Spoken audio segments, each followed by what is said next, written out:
Good afternoon, everyone. Mary Sloan here with another episode of Inspirational Influencer News, People Making a Difference. And my guest this afternoon is Laura Donnelly. And she is definitely someone that is making a difference. Laura is the founder of the Body Brain Business Balance, and she teaches people to move out of pain and into right effort and flow. That sounds a lot better than pain. The work is based on Laura's 30 years as a performer. She uses the Alexander technique. She uses somatics and movement fundamentals. She's the founder and producer of the Healing Path Conversations. And people who work with Laura reduce stress, eliminate overwhelm. Oh God, I'm signing up. And discover their right effort to achieve dynamic balance in all activities, from communication in the boardroom, around the family table, and to public presentations. Sounds like somebody that's really making a difference. So, Laura, what is it that you really want to make sure people take away from the conversation this afternoon? The most important thing, I think, to me, is what you focus on is what grows. So a lot of times we are geared to focus on what's wrong and to try and make a solution to the problem. And because we're focusing on what's wrong, even though we're trying to make a solution, we're building on that basis of wrongness. And a clear and simple way to share this with people is if people listening, watching, just make a fist in their hand and see what happens. See what happens, what they notice. And what I notice is my whole arm gets tense. And if you were listening, if I just let go of that fist, I'm stopping going in the direction of tensing. I don't have to spread it out or anything, because if I spread it all the way out, you can hear my voice go tight again. That's an open fist. It's the energy, right? So even if I have an open fist, I just don't want to press it open. I want to just let it be open. If I'm squeezing and I stop squeezing, I've stopped going in the direction of creating more tension in my system. And so what happens is that not squeezing, that's easing in your system. And just like the tensing you could hear in my voice, our body is connected everywhere. And even if we can't feel it, as soon as you make that really tight fist in your hands, your toes are tighter. And as soon as you stop, your back is lighter, softer, more open. You can often hear it in the quality of the voice. And so I like to tell people the most important thing to remember is that easing anywhere is easing everywhere. Well, that's pretty easy. It's very easy. It's very easy. It's so easy that it's deceptive. And we are often really attached to doing things with more effort than is necessary, a little harder than we need to do. And you know, I grew up with the admonishment to do your best job all the time. Well, if I did something once and it was good enough, well, you have to try harder, you have to do better, was kind of the message I got all the time. So I kind of became a chronic overdoer. And it's not this ease in your system is not like couch potato time. It's, well, another funny example is like sometimes I sit in my chair and I'm pushing myself into my chair and I'm like, wait, gravity is holding me into this chair. I don't need to push. I don't need to hold my feet on. I don't need to hold my feet on the floor. I am not going to float off the surface of the earth. It's not going to happen. But we get into that. so that's, it's kind of part of what happens is when I start to work with somebody, they suddenly start to discover these places that they have this extra tension. Now, someplace you can see it a lot in kids is like when they're learning to write and they stick out their tongue like that. That's extra tension. It doesn't really help the writing, but it often becomes a habit that later, somebody spends a lot of time saying, don't stick your tongue out while you write. Don't stick your tongue out while you write. And, and they have to go through a whole lot of effort to stop that. So to know that as soon as you see what's happening, you have the ability to change it gently. Doesn't have to be a radical change, but little step by step by step, you can move yourself into a more balanced state so that you can do whatever you want to do with the energy that's needed.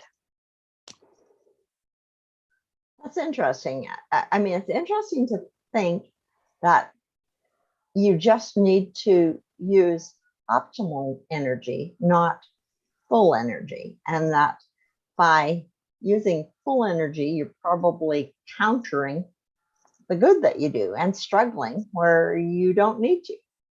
That's it exactly. And our brain learns this so fast, and our body is so habituated that it takes a little bit of time before we can get it to kind of like slow down. It's a little bit like slowing down in terms of when you decide you want to do something and then doing it. Another example of this, how we can get revved up into using more energy than we need, is with thinking, how we think. So again, it's not what you do, it's how you do what you do. And so, and then in the West, we have this image of the thinker, and yeah. And I used to have this divot in my forehead from thinking and trying to understand and looking so intensely. And I'm like, whoa, I'm thinking too hard. And what if I just read this thing and see how I can learn without that habit of concentration, without the idea that I think I have to think hard to learn. And suddenly things just flow in really fast and a lot more fun. And then the wrinkle went away. Well, that's a good thing. It was a surprise. It was a surprise because I didn't realize how much of the time I was doing this kind of grinding thinking. Now, the thinking we can recognize as grinding is, I worked with somebody one time in an office. She was a coworker, and every time I would arrive, and it took me months to learn not to ask this question. I said, "How are you?" "I'm so stressed. I'm just so stressed. I'm really totally stressed. I can't even figure out what to do next. I'm so stressed." And I'm like, "Whoa, oh." Well, I'll help. Breathe. Start with breathe. Just breathing, and finally, I stopped asking her how she was. I just come in and say hi, and so my habit of asking her how she was triggered this thing, which is that, she wasn't saying she was so stressed when nobody asked her, but if you asked her how she was, her immediate default was totally wiped out, stressed, overmaxed. And even when I think about her, I talk too fast. I start to move towards that energy. And this is really one of the most unique things about the work I do, is that when I realized that if I slowed down, she would slow down. If I shared something good that had happened in my day before I got there, she would remember something and share that with me. And so rather than telling her the truth, which is stop thinking that way. Take a deep breath. Can you see that when you say this, that you just make your heart pound faster? None of that logical stuff was going to work with her. So I had to just take care of myself, realize that as soon as I started to feel a little agitated because of her agitation, I really had to check in with my own system. I had to take a good breath. I had to see where in my system was easing a little bit, and I had to pay attention to that. And then her discomfort actually prompted me to take care of myself. So did she, in the fact that you started relaxing, did she start relaxing? She would relax a little bit without really knowing it or knowing why. But because we do this mirror neuron thing with people, that if she's talking fast and I join her in talking fast, and we would both just talk faster and faster and faster. And if she would talk fast and I would start to talk fast, and I would remind myself, okay, just be cool. Talking to myself, slow down. Without realizing it, she would move in that direction also, because our human energy is powerful. That's why. And we're matching, mirroring. I mean, NLP technique, right? Match and mirror. Yeah, exactly. And so this is one of the other things that for me was really, really wonderful about this work. Well, there's two. One, I can't teach it without doing it. I absolutely have to do it, or the other person doesn't get it. They don't understand. It doesn't connect or anything. But then the other thing was that if I take care of myself, I'm actually helping somebody else. I don't have to solve any of their problems. I don't need to commiserate with them. I don't need to join them in their misery. I just, I can be kind, but I just keep coming back to myself and asking myself gently, what is interacting with this person doing to the basic sense of well-being in my system? And if the well-being is going away, I need to take care of myself. If it's like a party, like if you're at a party and your well-being and just you cannot reset it, then I will go outside sometimes and just take a little walk away from everybody and reset myself, rebalance my body and come back again. And if the energy of the party is too disruptive for whatever reason, sometimes I just stay a short time and leave. So is it different if the energy is positive, as in, I'm really having a great time and it's a lot of fun and I'm just having a ball and I get all excited, which is common for me, as opposed to tense energy, which is, oh God, I can't get through, I got to get through this and I don't know how to do it. And I hit that when I'm trying with new software. I just really love technology when somebody else does it. I know that feeling. Okay, so now this is a very interesting piece of that. We all like to be happy, and we all like to share our joy in life and whatever's going on. And everybody has, I encourage everybody to figure this balance out for themselves. But one day I was working on myself, and I realized that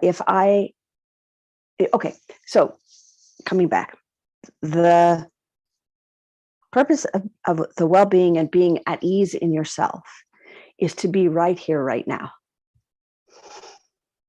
And I'm really happy to be here right now. And I can share that with you. And thank you for inviting me, and let you know that I'm quite excited to share on your program, which has such a beautiful name, inspirational influencer news, not bad news, good news. Imagine that. Good news.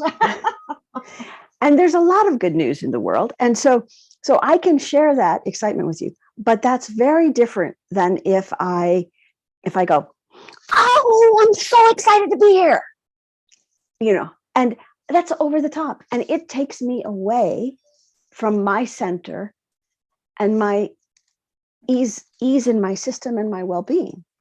So we're real clear that we don't want the negative feelings. We're very clear about that. But then this idea that how I had learned to experience and express joy and happiness actually was with too much effort. And it didn't invite people to join me in my joy. It kind of bulldozed them over with my joy. And so if I just remember to start here now and let that joy come out, then it bubbles like air bubbles, but it doesn't demand that the other person join me or be happy for me or any of that. They can just see it. And if they want to join in, I'm more than happy to share. Yeah, so you're not, I guess it would be demanding, because I would say upon occasion, and maybe not as rare as I'd like to believe, I have probably demanded, not directly, but just by being quite over the top excited that other people get to that same state. And while other people, did it on their scale, I guess I could be okay with people being on their scale, that they didn't have to be on my scale. I mean, I can get really excited and loud and and happy, and it's wonderful. And so, and by and large, that kind of energy is positive and engaging, unless you really are not in that kind of mood, and then I must be a royal pain in the what. But it doesn't, I'm fairly sensitive to other people. So if somebody's really having a hard time, I'm not going to be there bouncing around. That's not okay. Right. And this is part of that, is that then you're having this awareness of the people around you. Whereas sometimes if I get like, what I would tell you is over the top excited about something,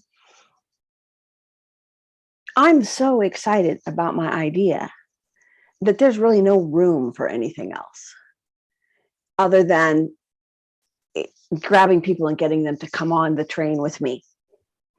And that doesn't, like you said, leave them room to engage in the way they can engage. Maybe they just need to be a ways away from me and say, I'm glad you're happy. Or, if I'm working on a project and I want 3 or 4 people to join me on this project,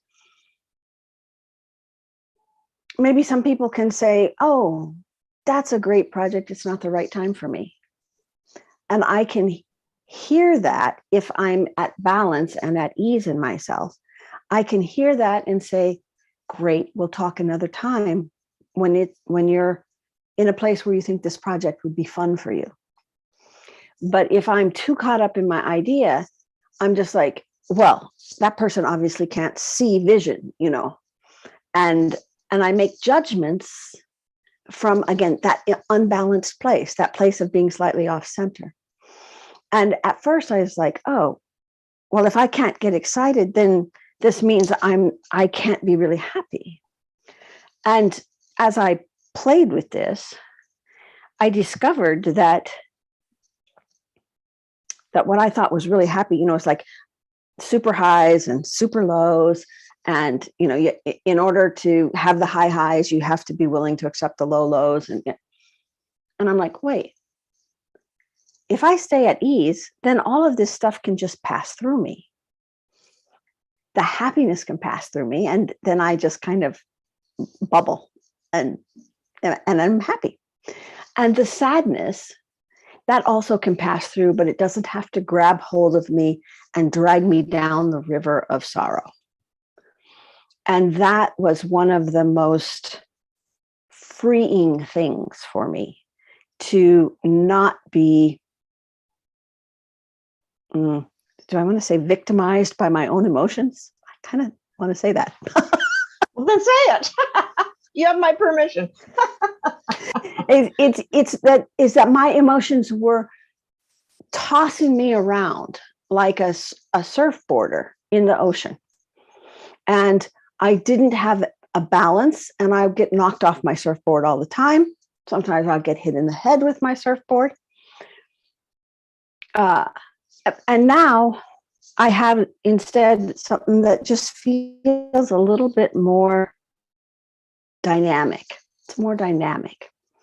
And I can choose which waves I want to ride, and I can choose which waves I want to let pass by me.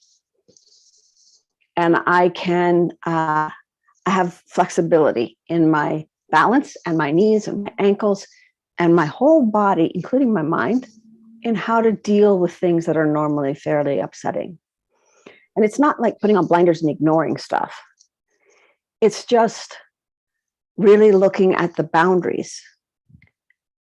Can I do anything about this? If so, what's required and how do I start?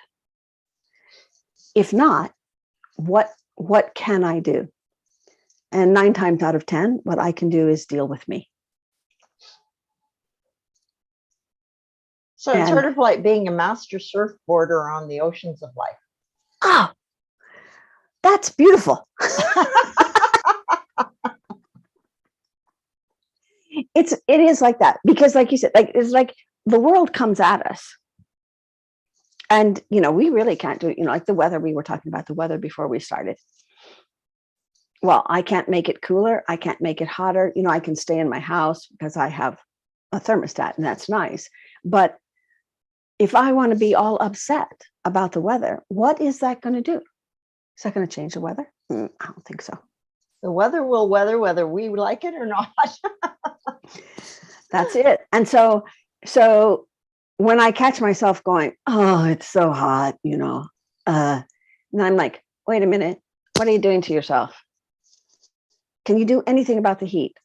Oh, I can wear white clothes. That makes me feel cooler. Okay, I'll put on my white pants and my white shirt, and then I won't eat spaghetti. Good plan. And so then the whole of my life becomes a little lighter, because I don't continue, I might have that feeling, oh gosh, it's so hot and humid today.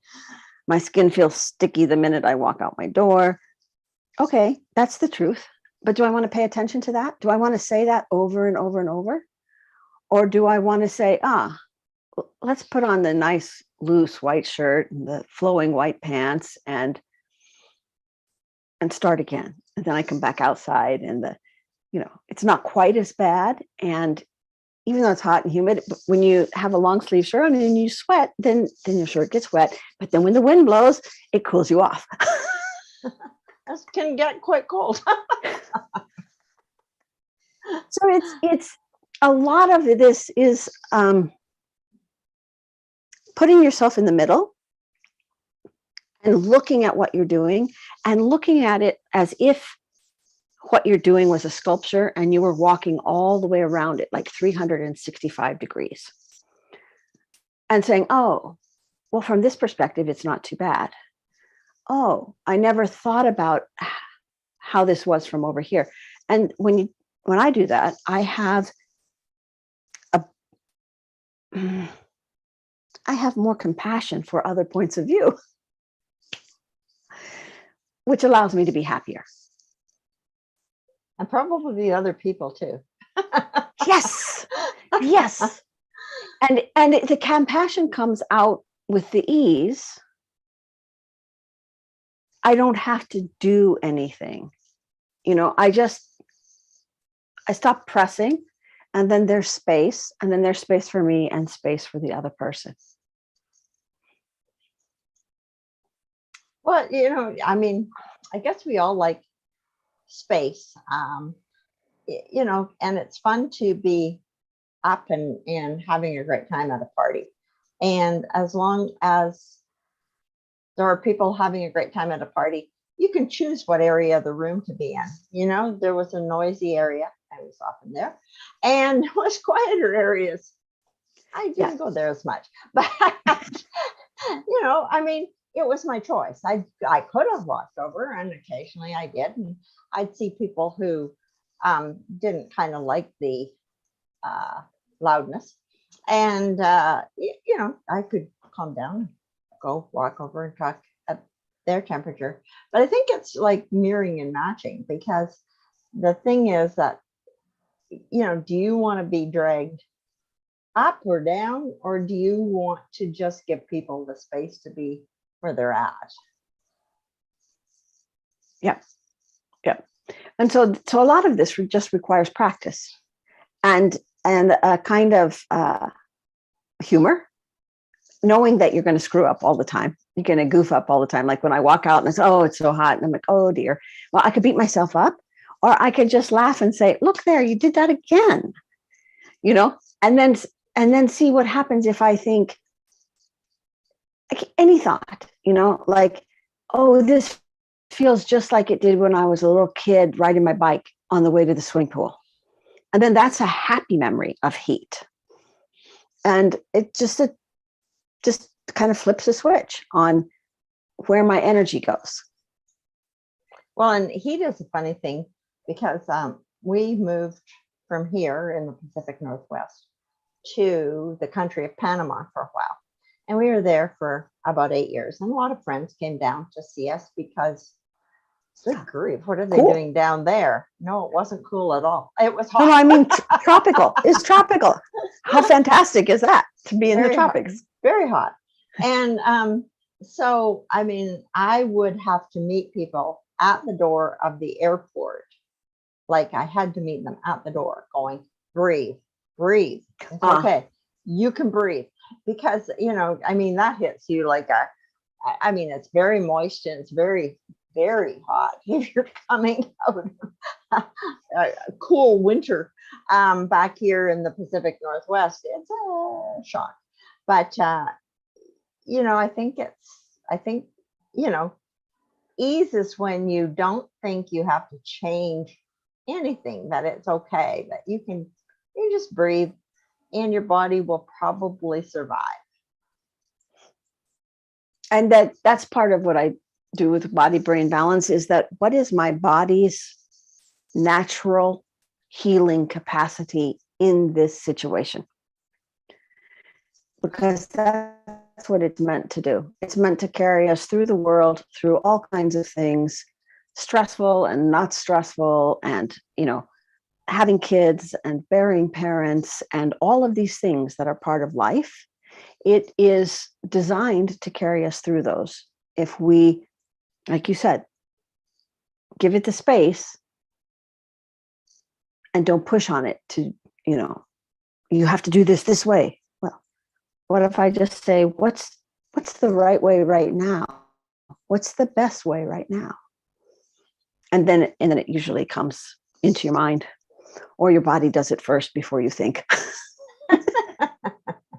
Well, certainly breathing is a big factor, like when things get out of whack, sometimes I have to just go breathe for a few minutes, because it's like, okay, I can't solve all these things at the same time. I really just need to back off, go, it'll be okay. It'll be okay. It'll be okay. It doesn't have to be done in the next hour. It'll be okay.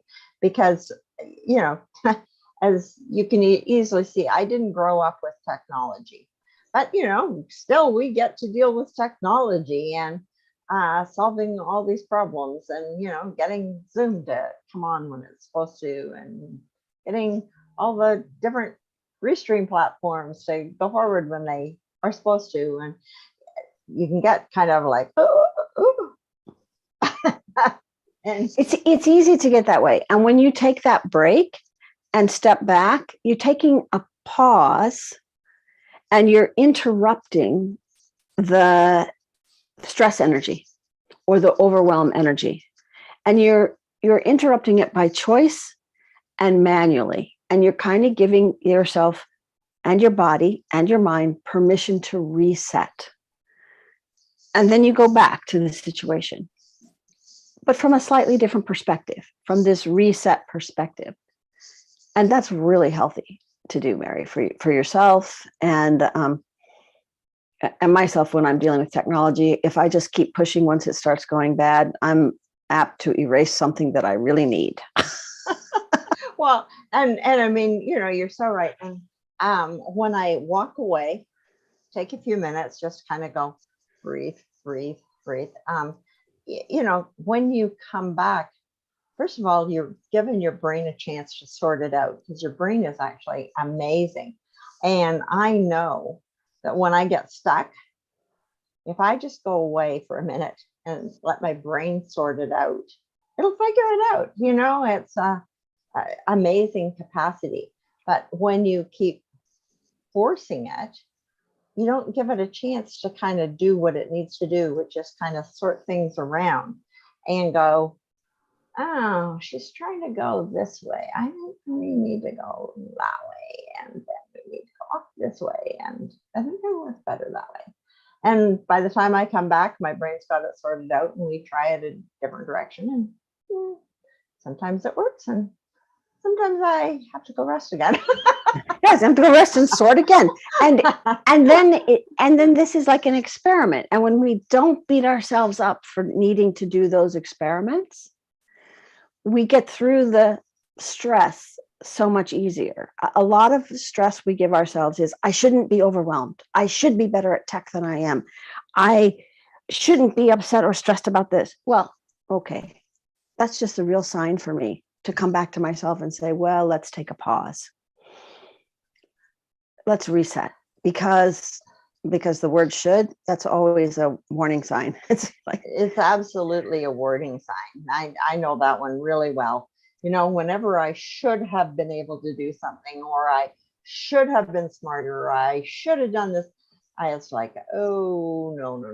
Take a deep breath. Let's just relax and let's go deeper.